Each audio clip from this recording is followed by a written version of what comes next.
or to the cloud. Boom. Aha, did everybody hear that? Well, now I'm going to get nervous if you're recording me. Okay, So you're telling me to take it away? take it away, Glenn. Take it away. Well, let's try and share screens first and we'll go from there. You see in my Is It About Light screen? Yes, sir. Yes. Okay, going to give a little preamble here first. Don asked me to do this, I guess, what, a couple of months ago, Don? Yes. And this was a presentation that I did back, if you believe it or not, to people that were there back 5 years ago, back in December 2016. Back then, when I was running the club, what we were doing is we were having a monthly theme, if you want to call it that, where we did a main meeting. We did an intro to a topic, and then we had a workshop to further expand that topic. Then we had a field trip to actually put to practice what we learned, and then we showed our pictures in the following week. So it was kind of a step up. Basically, the presentation was kept fairly basic, and then the workshop a little bit more complex and so on. This particular presentation was, like I said, done in a main meeting. And then for those who remember, we actually had a 2-hour workshop where we went through from 3 to 5. So we went through a bunch of different light conditions in December. That's when we had break sunshine at 3 o'clock in the afternoon. By the time we finished at 5 o'clock, it was dark. We went through sunset. And then we had so we talked about that and how to deal with the light. Then we had a trip to the Salton Sea for sunrise and then into mid-morning. So those talks got a little bit more advanced. So this is this particular talk I'm doing today is fairly basic. It might be too basic for some of you. It might be a refresher for some of you, and it might be over someone's head like mine, but that's okay. I do want people, if I'm talking too fast, slow me down. If I'm talking too slow, speed me up, whatever, and just jump in whenever you got a question. You don't have to worry about keeping muted unless you're doing some things. So as you see my screen, it basically says it's all about the light. Sorry, I'm just trying to move you guys out of the way here. Because on my screen, you're right across my screen. Big bold statement. What does it really mean? Basically, when you're looking at a picture, some people can see the light, some people can't. Photography is all about light and shadows, as we all know. Some people can see shadows better than others. That's where you get into composition. You say, you got an eye for photography. I kind of work and struggle with my photography, my composition, because I don't necessarily see the light and shadows until, after the fact when I put it on the computer and start playing with it. But using the light, and once you understand the light, you can basically create any kind of mood that you want, which is really what's cool about photography. Because you're trying to tell a story. You're an artist trying to tell a story. So I'm going to go through various types of light. This was kept to be close to the genre of landscape, because that's basically what I deal with. Light can affect any kind of genre of photography, obviously, portraits and so on. When you're out doing landscape, sometimes you're traveling, sometimes you're doing this, and you got to deal with the light you're given. You're not always given the best light. So how do you deal with it? So this talk is really about different types of light and how you would try and deal with it. If you're out in the field, if you're on a trip, you get certain kind of light, what's the best kind of subject you do? How do you handle it? So let's just dive in here a little bit. So one type of lighting, which is probably a very good one, is what's called side lighting, where lighting is coming in from you at about a 45-degree angle. What's it really good for? It's good for contouring and shaping your objects. And I'll explain that in a little bit. So what do we look for when we see side light? We're looking for shapes. We're looking for textures. We're looking for contours and land. You want to pay close attention to what side is lit, what side is in the shadow.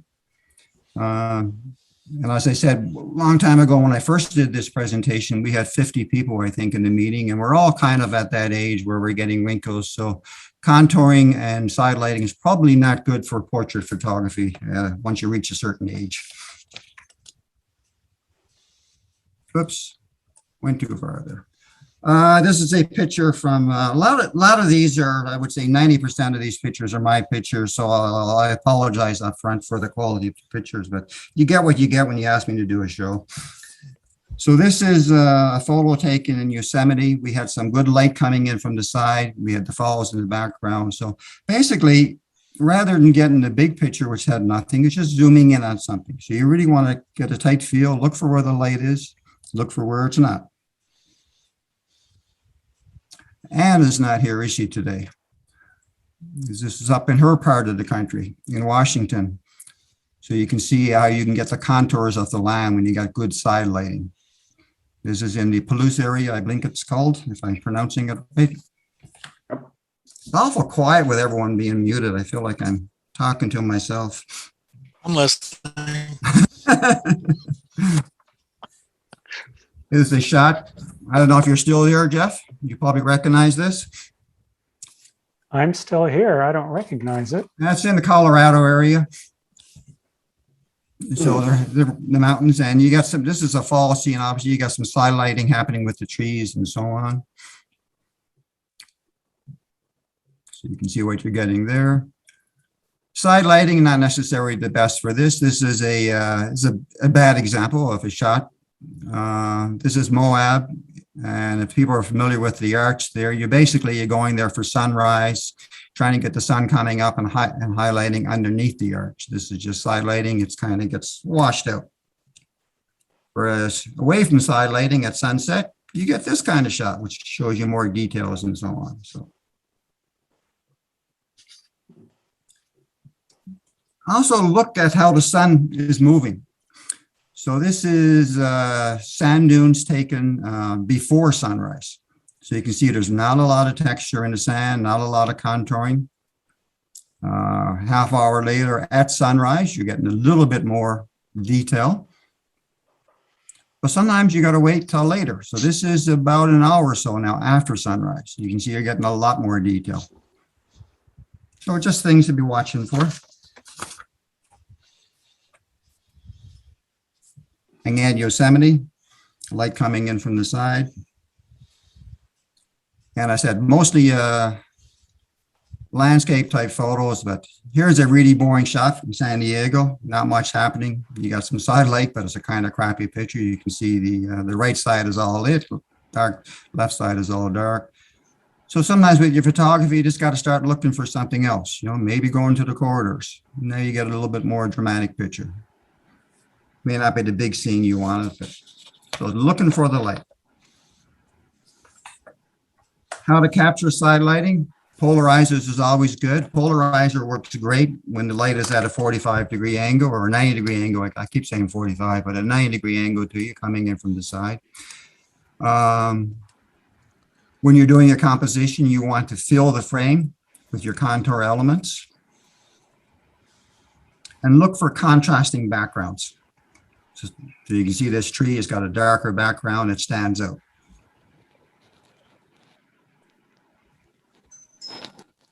Oops. Yeah, I guess that's about it on side light. Backlight lit. So this is now the sun is in front of you and backlighting your subject matter. So it's light that glows. It can be a lot of fun.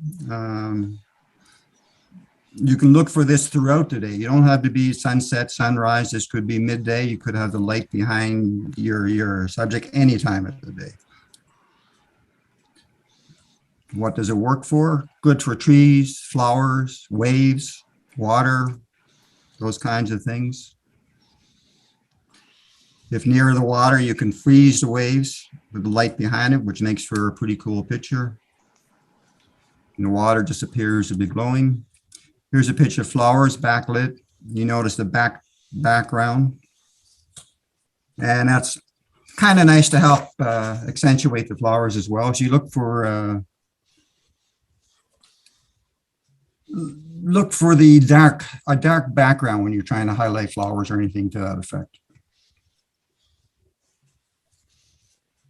Just a cactus, that's from the Whitewater Reserve. Kind of boring, but backlit. When you're backlighting a photo, sometimes obviously the sun now is going to be in front of you. So you want to make sure that you have your hood on your camera. This is an example where you're getting lots of light reflection.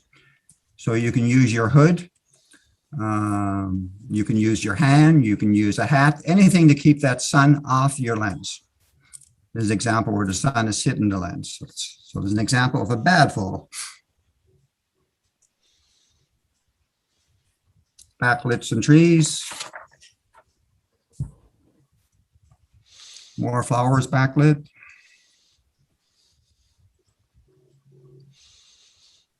They don't always work. There's one that's, backlit, but you're too far away from the flowers and everything else. So it's kind of doesn't really work. You're not really backlighting anything.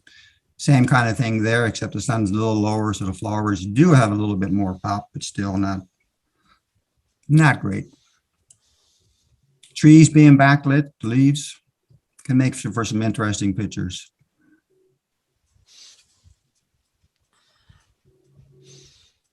Background tip, I said that already. Find something dark behind the background subject. It always helps your subject to stand out a little bit more.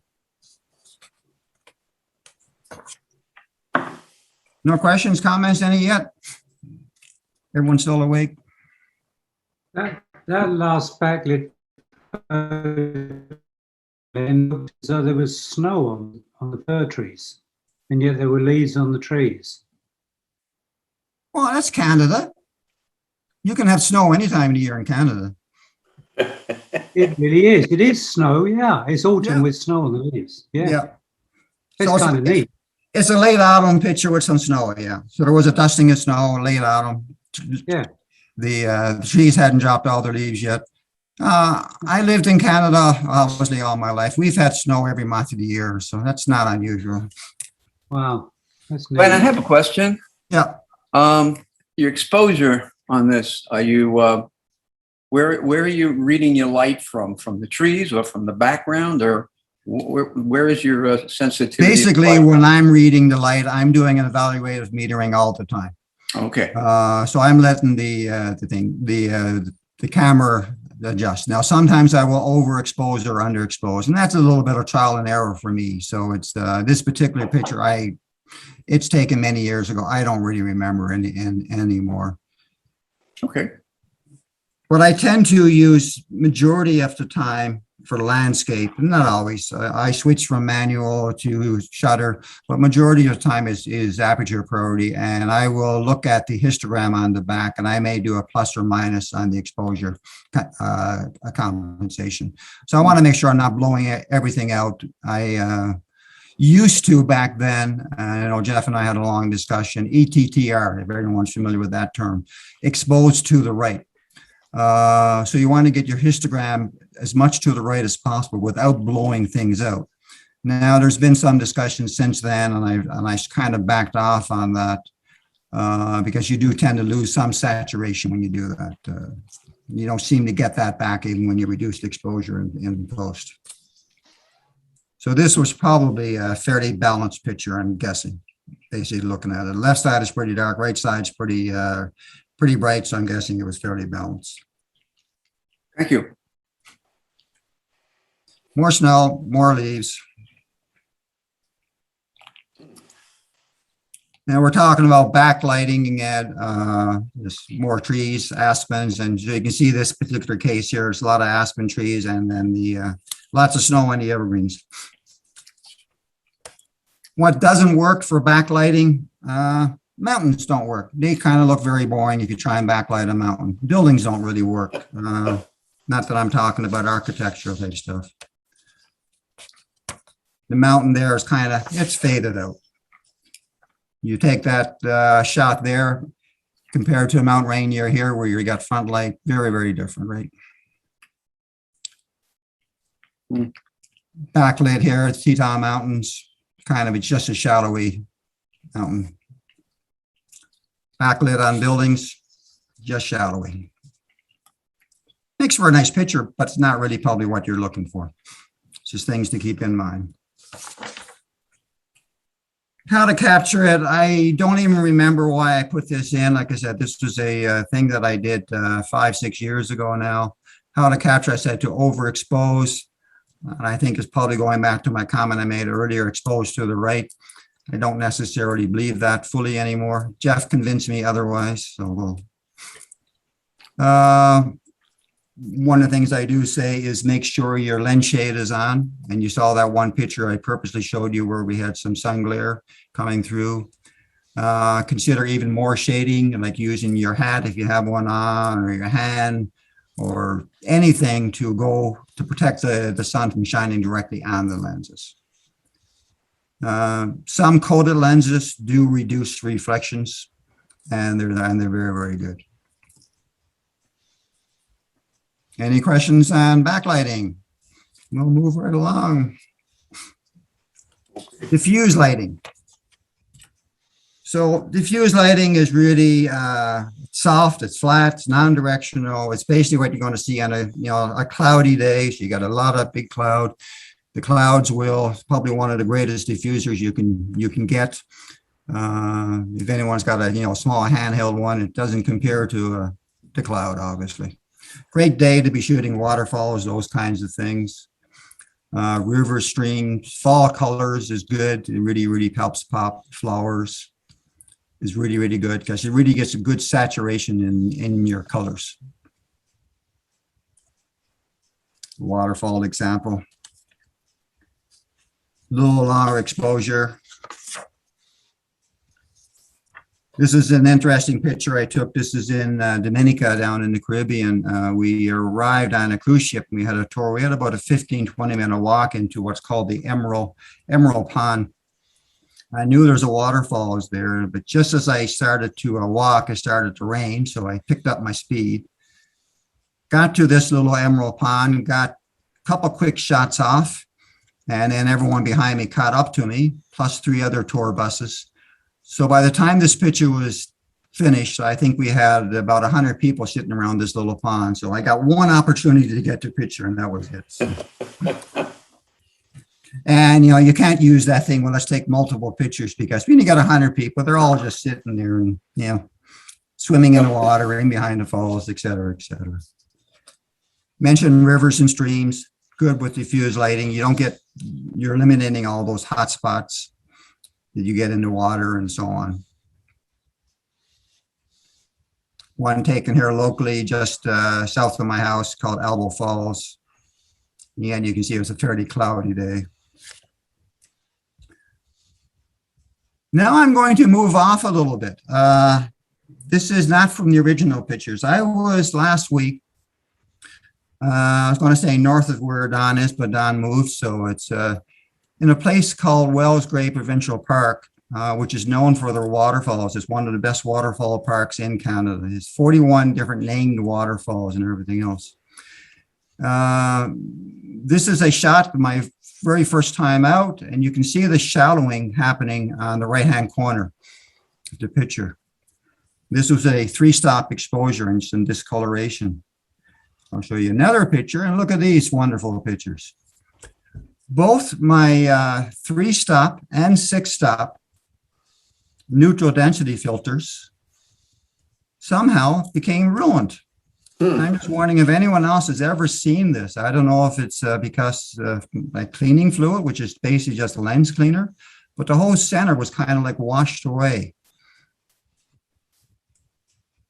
No, I haven't experienced that. Never What's seen that? that. Is it a variable density?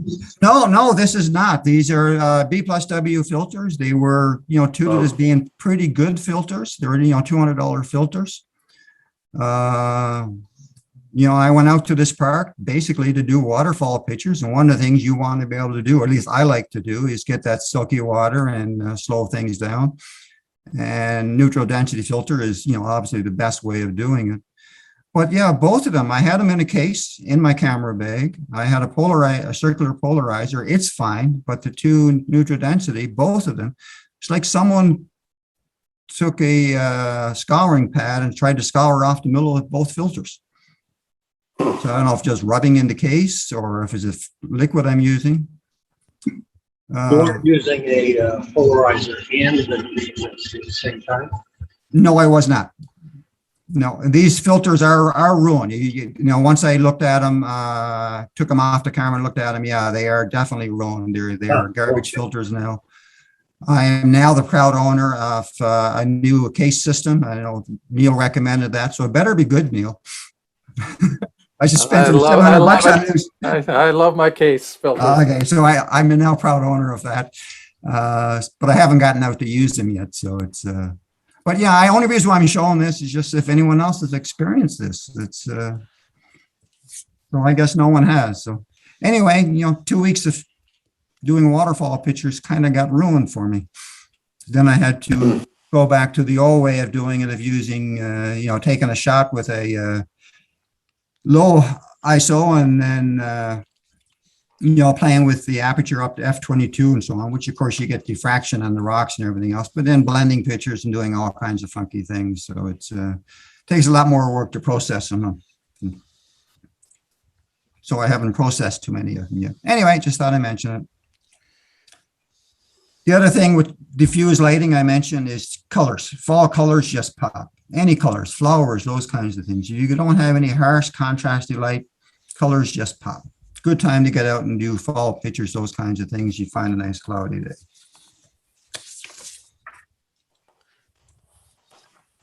Picture taken in Kananaskis country here. And another one. Or just water we mentioned before, but just slowing it down, some piers, long exposure. I think it's like a 3-minute exposure. Cloudy day, you can get away with doing those kinds of things. One tip with this kind of light, diffuse light, close-ups are good. So if you got a macro lens, those kinds of things, you can really get in close to flowers. You're not getting the harsh light. You can use a diffuser, obviously, a handheld one, but this talk was really about not using any light modifiers, dealing with the light that you're given. So cloudy day lighting. Your snow was melting now, Graham.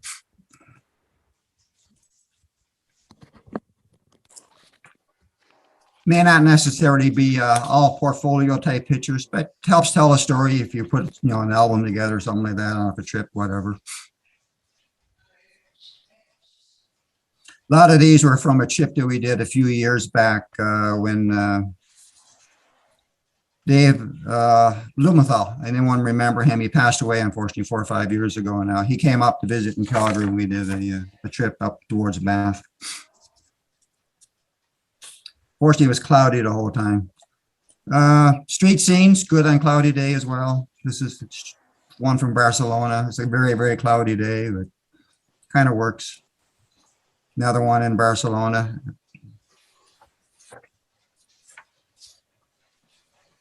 How to capture things with diffuse lighting. If you're doing waterfalls, you can use aperture priority. I tend to use that.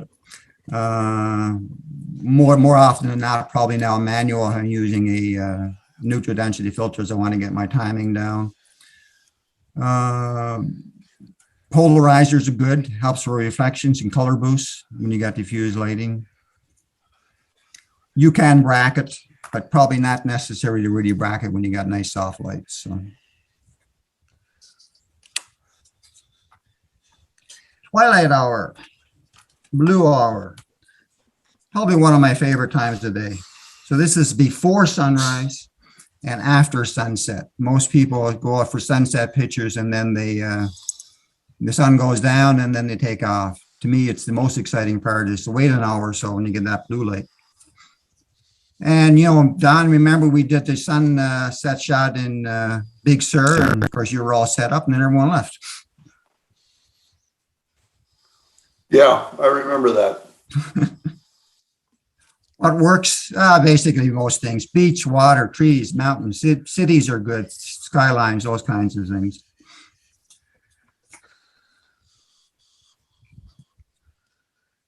Shooting off piers.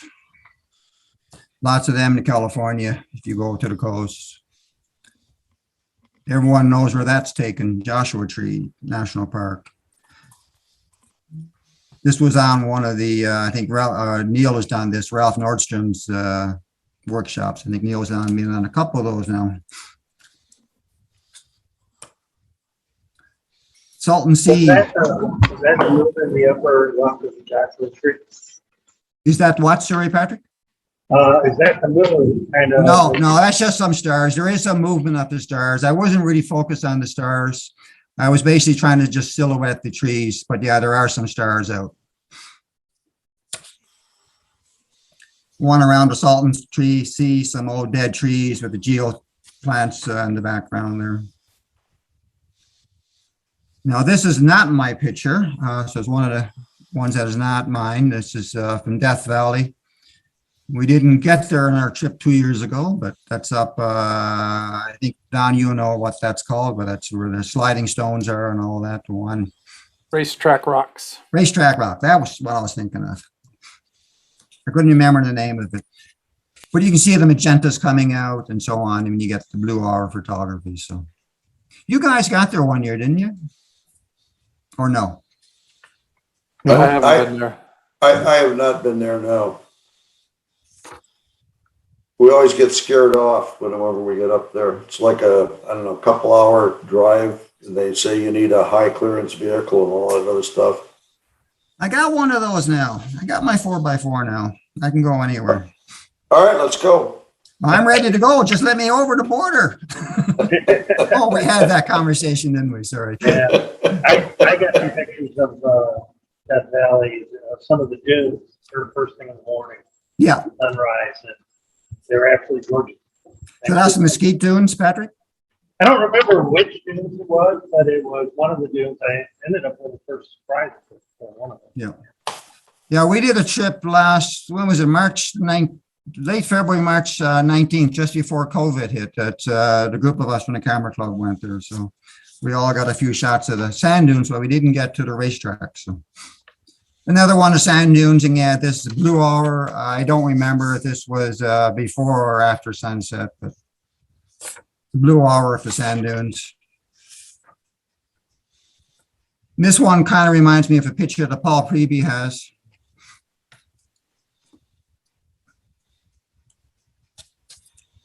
Yeah, twilight type shots.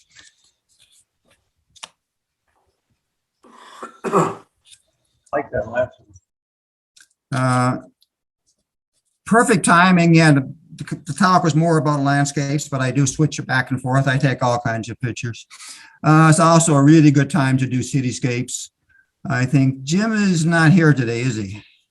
Jim showed a picture of the Toronto skyline from Toronto Islands that he was on I think about a month or so ago. This is one that was taken quite a long time ago. I went to university in Toronto, and I think I said the story about I went over to the Toronto Islands, but I don't remember coming back. It was a big junk. So this was after the CN Tower actually was built, because when I moved there first, there was no CN Tower. But the Rogers Stadium that he was showing was not built at this point in time. So that's where I went to university, and this is Calgary, where I live now. So you got a twilight picture.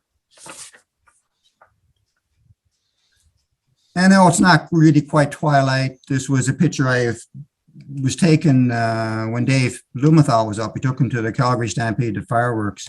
So the picture of the downtown was taken. I turned the camera at a 45-degree angle, and then we took fireworks pictures. Twilight and reflected light. So again, now, if you get some good clouds and whatever, you get the light reflecting up off the clouds and back down. That's kind of what you're looking for here. So it's after sunsetting in, not quite tight blue hour, but it's kind of in the middle, sunset, sunrise, and the twilight.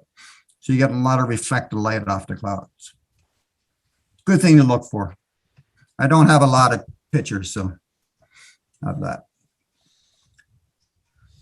Not quite twilight, but you are getting some reflections happening off the clouds. But this sun is still slightly up.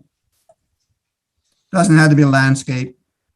This one was after sunset, taken in Miramar, San Diego, with the air show. I don't know if anyone's ever been to that air show or not. It's the largest air show in the U.S.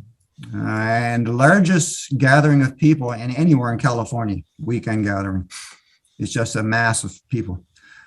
This is a Harrier jet just taken off. It was going straight up because you can see its thrusters coming out the bottom, or maybe you can't see it through this zoom picture, but it's being lit from the sun, which is actually now below the horizon. So. And if anyone's ever been to a Blue Angel show, of course, you always got Fat Albert, which is the Marine plane that flies everything in. So this is the C-130 flying away. And you don't have to go too far. This was taken just on the golf course between 9 and 10 on the north course. And this was taken basically just after sunset. So how to capture? Going back to the comment I made before about explosion to the right, this case, you're under exposing slightly, you get some good color saturation. But I kind of switched my thoughts now. I don't expose overly to the right anymore. All right, what do you do on cloudy, stormy, and just blah light? Blah light is a technical term, by the way. Yeah, blah light can be the most spectacular, or it can totally suck.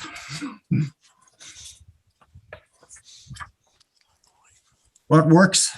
Big skies, trees, fog, beaches, cityscapes, those kinds of things. This is a picture, not my picture, but this is Death Valley. Sometimes you just focus on the sky, you know, the clouds and so on.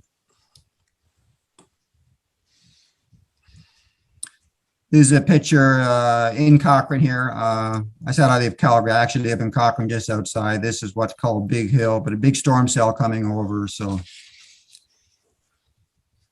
yeah, blah light, but yeah, makes for some dramatic pictures sometimes. Fog in the trees. You get that misty looks and so on. You can look for those kinds of things.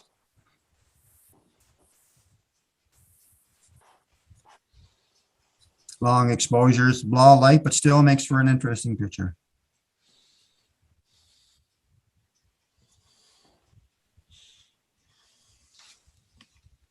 Not my picturing it. This one, blah light, but I think it's the sky is way over processed personally, but I just thought I showed anyway. Few of you remember this picture. You probably got the same one. This was in Yosemite. My first trip, I think, to Yosemite, I think it was your guys' Camera Club second trip. We had that snow. We got up in the morning. We had what? Remember, 2 feet of snow on the ground? Yep. And it kind of was misty and rainy all day. So it was kind of, yeah, blah lighting, but yeah, I kind of liked the picture. So I think the hardest thing we had that particular day was trying to keep our lenses dry. Gail is not here, but there's Gail in her red umbrella. It doesn't look like Gail. It's Gail, or could be Is it? Gail or Annie's, one of them. And I'm pretty sure it's Gail. Remember, we were all in snowsuits and boots, and then, of course, we all photographed this particular tree through the wet lenses. Oh, sorry, my mouse is doing funny things here. Lake Louise on a blah day. I think this was taken when Dave was up here again.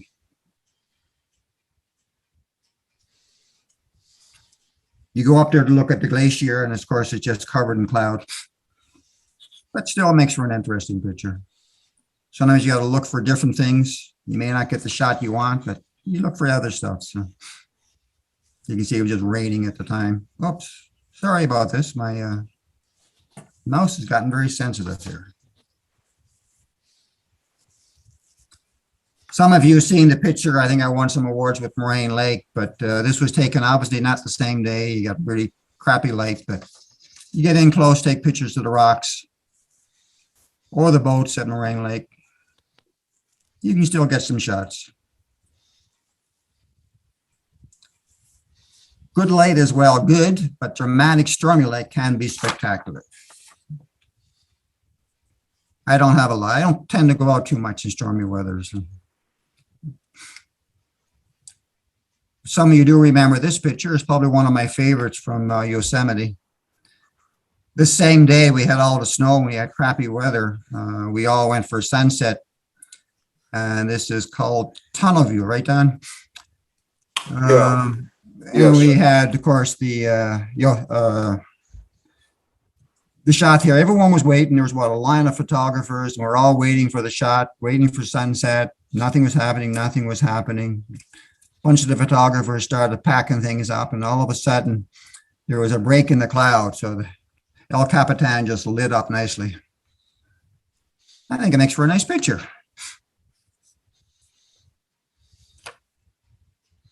Stormy skies. You had this Puerto Rico. We're standing here taking pictures of the sunset over the bay. Everyone kept pointing behind me. Look behind you. Look behind you. And there was a big double rainbow. Sometimes you got to look in different directions for things. Stormy days, of course, bring out rainbows that you can get.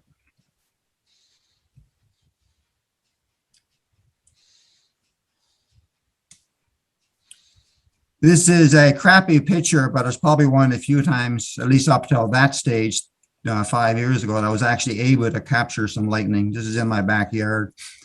So this wasn't fake. This was a real shot. Another day out walking with the grandkids. The storm cell just came up behind me. So.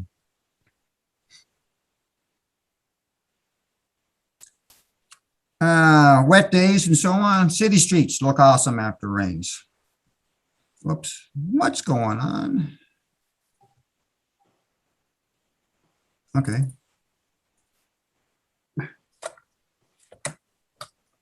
My computer is doing funky things. Not my picture, but cobblestone streets when they're wet can look really, really spectacular. This is over in France. I hope we have a trip planned to go over there if they ever get COVID. Allows us to get out soon. How to capture it? I tend to bracket like crazy. I tend to do that anyway, especially if the storm is changing. That way you're sure you're going to get the picture. If the light's not changing too much, you can just take a single shot. I tend to bracket a lot when I'm away taking landscape shots. That way, if I get one that's underexposed or overexposed, I can always fix it in post. Whereas if you go traveling and come back doing landscape shots and you don't have the right exposure, you're screwed. You probably can't get back to where you were again. So. Didn't work for my Africa trip, but landscapes works. Shooting into the sun. So this is kind of the opposite of what we've been doing in side light, diffuse light. Now we're shooting into the sun. It does add a unique element to the photo with the sun. What can work? You need something in the front, but basically mountains, trees, clouds, almost anything you can position the sun behind. So most things will work. Mesa Arch, we showed that shot a little bit earlier, but this is kind of why people go there to get the sun reflecting up off the bottom. And you got the White Tank Arch, the sun, and so on. Lots of sun bursts.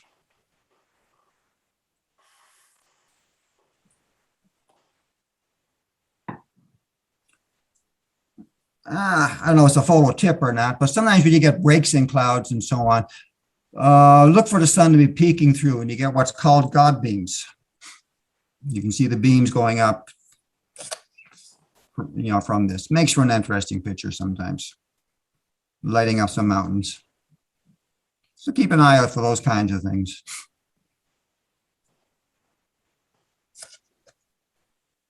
I don't know if these are flipping too fast or too slow on your screen. I'm not sure what Zoom is doing. So everyone knows where that is, or most people at the Camera Club, Antelope Canyon. More God beams. Photo tip, if you want to get a sunburst, is position the sun near the edge of something, a tree, a building. It helps subdue the light for sunburst.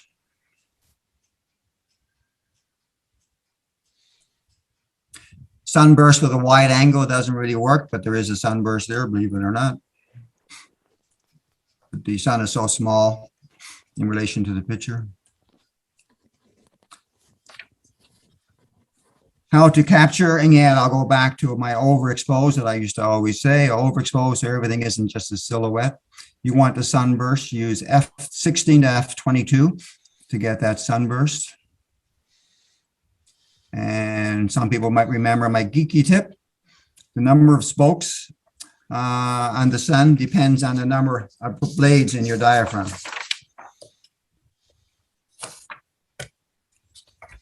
So if an odd number of spokes or an odd number of blades, you're going to get twice the number. If you have an even number of blades, you're going to get the same number of. So if you have a 6-blade diaphragm, you're going to get 6 beams. If you have 7, you're actually going to get 14. Does it make sense? And this is actually caused by diffraction happening in your lens.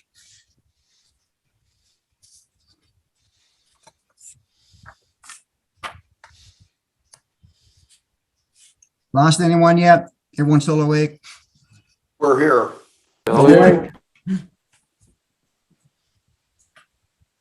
I need a sip. This is supposed to be a sip meeting, right? Front light, probably the most common of all, most pictures that people tend to take.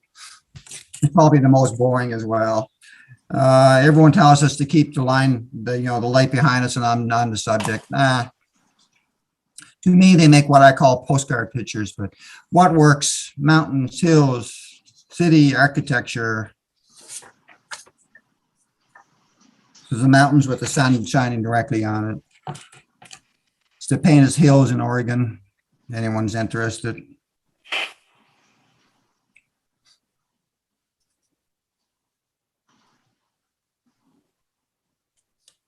This one is it's light still directly behind, but it's taken closer to sunset, so the light's a little lower in the sky, so it's not quite as bad, not quite as contrasting. Taken in my backyard.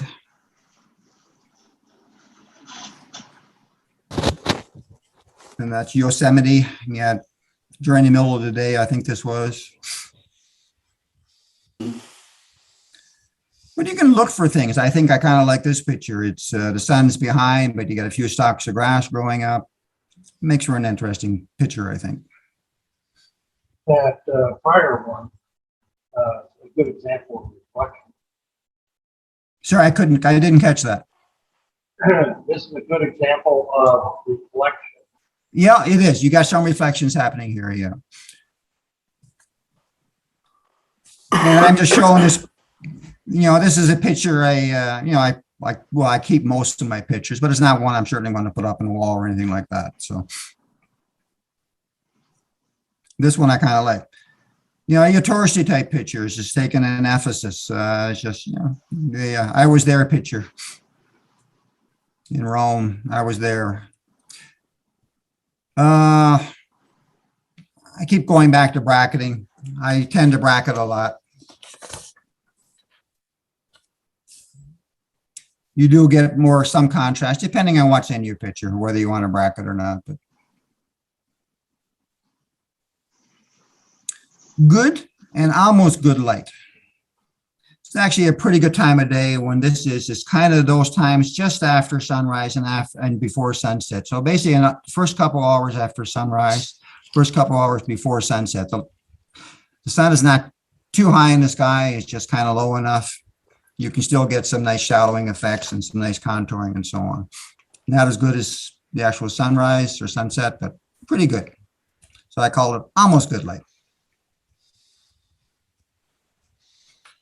So it's better than being high up.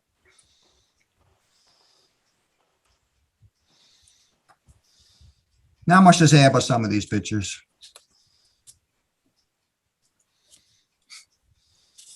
with just some examples. This one was taken, you can't tell by here with the resolution, whatever, but this one is 22 shot panorama, if anyone's interested. It was Wow. my biggest to that date. It's 11 portrait pictures across and stacked 2 high. So it's a double, so it's 11 across and 2 high. The resulting image is quite large. But I can blow it up to, fit on the side of the building. So not sure why I would want to do that with this picture, but I could.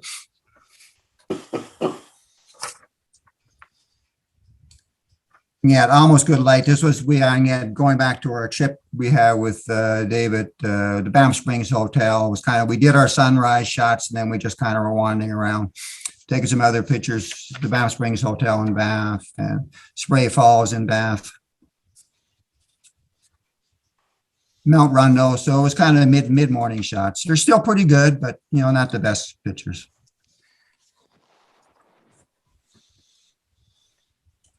Then we get into Jeff's favorite, night shots, right, Jeff?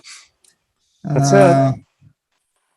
It was actually supposed to be going out tonight, and it got canceled. We're supposed to go out for a night shoot because we got the new moon and so on happening. But we got so much smoke here from BC that we can't even. No, you can't see anything.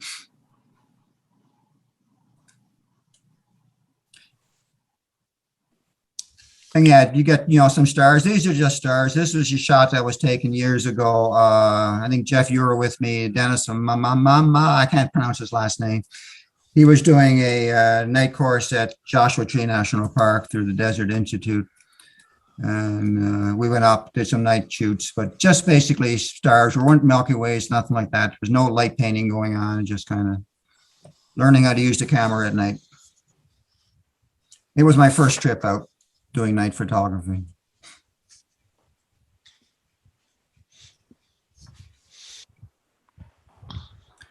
And I should have updated the slideshows. I have taken a lot more pictures since then, but I haven't updated. This is a example of Don's big moon. So it was taken again at night, long exposure, but a telephoto. So it's, I think 450 millimeter from my backyard. And I think we talked before in the spring about that bridge you can see in the lower part of the picture that I can see from my patio where they normally do some movie filming on that bridge. So that's how close I can get to it with the telephoto. But you can see how big it brings the moon in, right? This is not fake. This is Yeah. an actual shot. Or off the bridge in Yosemite. And yeah, these are all pretty old pictures. I think this is our first trip to Yosemite. We're out in the field or something that night.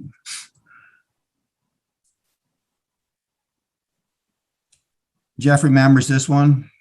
Yep. This is one of our poor examples of a bad picture or good examples of a bad picture, but I kind of like it. I call it Armageddon. We were trying to do star trails and we got to this location. Jeff may remember the name of it. Now it's up in Anza Borrego Park. And it was supposed to be a perfect location for doing star trails and everything. And of course, when everything got dark, all these lights came on that we couldn't see during the daytime. So, but it kind of looks like bombs exploding or something, or missiles taking off. Kind of interesting. More star trails. They're always fun to take. It's over Derrick. I was actually out trying to track some meteors this particular night, and I didn't really get one, but I did manage one. So you can see in the, I don't know if you can see All right. it or not. So that's during the Prasad, I'm probably pronouncing that right, showers, which I think is starting right now as we speak. Yeah, it should peak on Tuesday or Wednesday. Yeah. Yeah. And if we ever get some skies that we can see them, if BC would stop sending us their smoke, maybe I can get out to see something.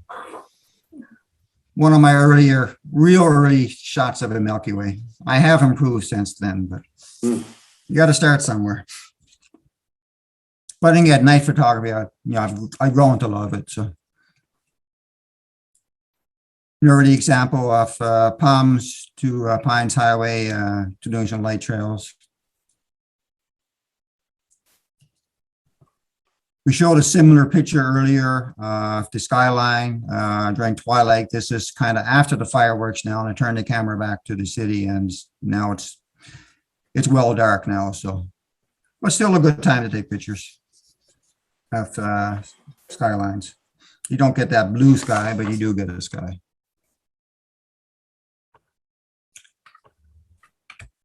This is probably one time you're going to have to get off auto mode, get off aperture priority, get off everything. You're going to switch the camera to manual mode for anything to do with night photography.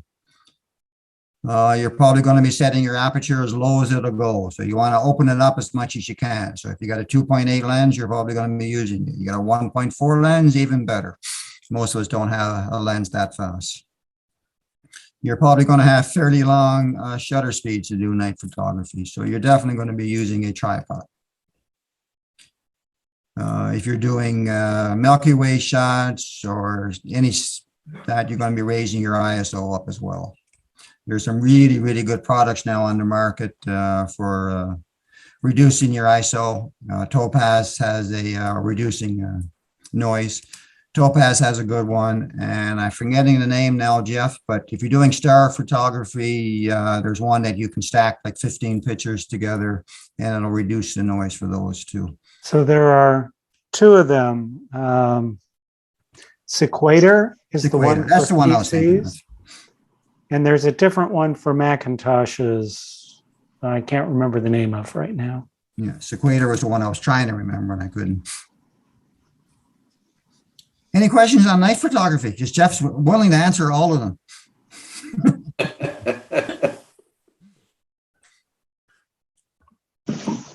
Midday. Probably the hardest of all to get good pictures. And yeah, these are, I'll go back to what I said earlier, in the days when you used to get postcards. These are your postcard pictures.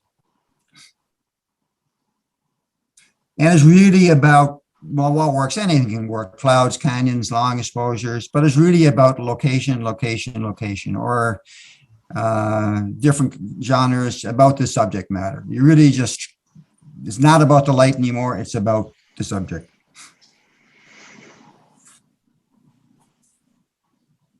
And this is another one taken in Banff along the Bow River, but we had some flowers. We had the mountain.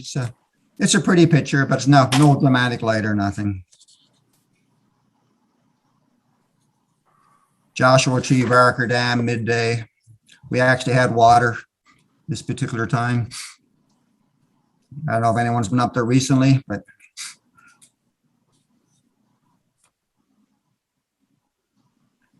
the Badlands here in Alberta, midday, boring picture, but there is a camo there if anyone can see it. For the New York skyline as interpreted by Las Vegas.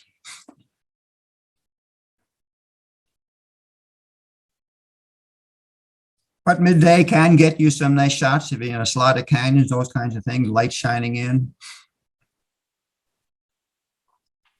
So they're not always boring pictures.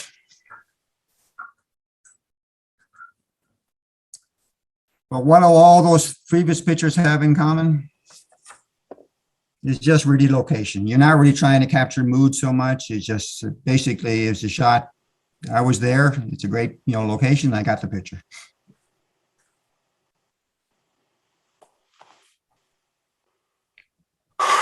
But you can have some fun.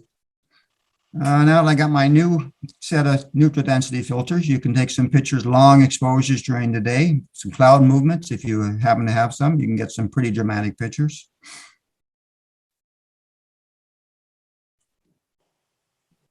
Boring picture, midday, Lake Minnewaca here in Banff area. But maybe converting it to black and white might make it better. I don't know. Sometimes it works. Probably no questions on that. Golden hour, the most magical time of day. Every landscape photographer will tell you that, not necessarily portrait photographers, but landscape. What works, in my opinion, because I claim to be a landscape photographer, poor one, but I claim to be one. Everything works. Kind of showing this picture is not because it's a great picture. Some of you remember, I think Don, you were there, and a few other people. Yep. This is around the Salton Sea. We did an all-day trip around the Salton Sea a few years back, probably 5 or 6 years ago. We started early in the morning, and we ended up going all the way around and then back to Bombay Beach at around sunset. And that's probably the first time I really noticed the golden hours. Like, it was, this picture has not been enhanced as far as color goes. And anyone that was there will probably remember it. It was just so golden it was just unreal. I've got some with the same color, same ducks. Yeah. Or whatever. No, those aren't ducks, whatever those Those are. aren't ducks. Little birds. Sandpipers. You're correct, Betty. But yeah, it was just so golden. It was just, it really came out, the words golden hour really came into effect. But you got soft light.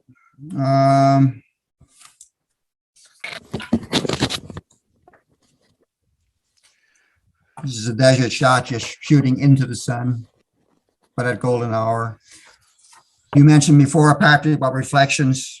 You get much better reflections too. If you get down low, you can get some great reflections in golden hour. The sun, in this case, is behind, so you're looking away from the sun. Iceland.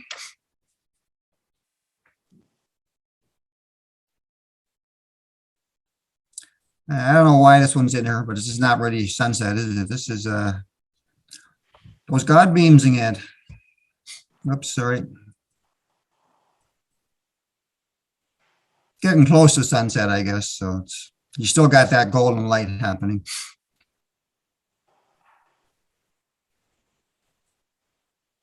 Everyone knows where that was. Mhm. Yeah, the building before we showed with bad light, this is at sunset. And much different effect. New York at sunset, long exposure as well. Kind of settles out the Hudson River a little bit. Doesn't have to be just landscape photos. Golden hour is just, it's just good for anything. Just nice soft lighting. Is Diane ever coming back, or is Diane left as Diane Anderson? He hasn't rejoined the club. Yeah, okay. Because it's great for kids, and the reason why I mentioned, I know Diane loves to photograph her grandkids and that, but it's a great, great time for photographing. Just got that soft light. So it's all about the light.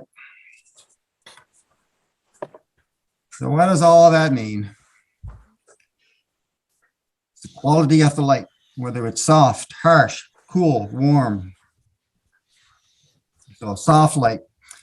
I can read through here, but characterized by low levels of light, lack of shadows, small, gentle difference between dark and bright levels, usually resulted of diffuse light, clouds. We talked about earlier, diffuse lights. When does it usually happen? Obviously, it depends on the weather, but edges of today, sunrise, sunset, the golden hour, or cloudy, overcast days. Golden hour, probably considered the best for landscape, but pay attention to your shutter speed, because you will get some blurriness. So you probably want to be using tripods. Hard, harsh lighting, characterized by strong levels of light, long, deep shadows, a big difference between dark and light, and the bright levels, sorry. Usually results of direct light, midday kind of lighting. So a couple hours after sunset till about an hour or so before, or after sunrise till about an hour or so before sunset. Bright sunny days. Just lots of challenges. You get a huge difference between dark and bright areas. So you may want to start bracketing your shots. Lots of detail in areas that are too bright or too dark. Sorry. Time of day for different kinds of lighting. Midday, contrast is going to be the highest. Colors are more neutral. Direction of the sun near vertical.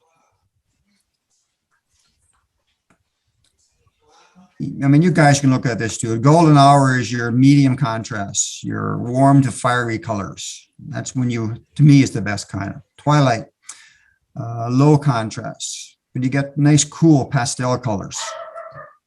The sun is below the horizon. So if you're looking for cool pastel, wait for the sun to go below. Golden, near horizon, near the horizon. Midday is near vertical, and that's your harshest. Look for the directional light, side, back. Basically, I'm going to go back to what I always say. You are the artist, only you can decide what works. Oops.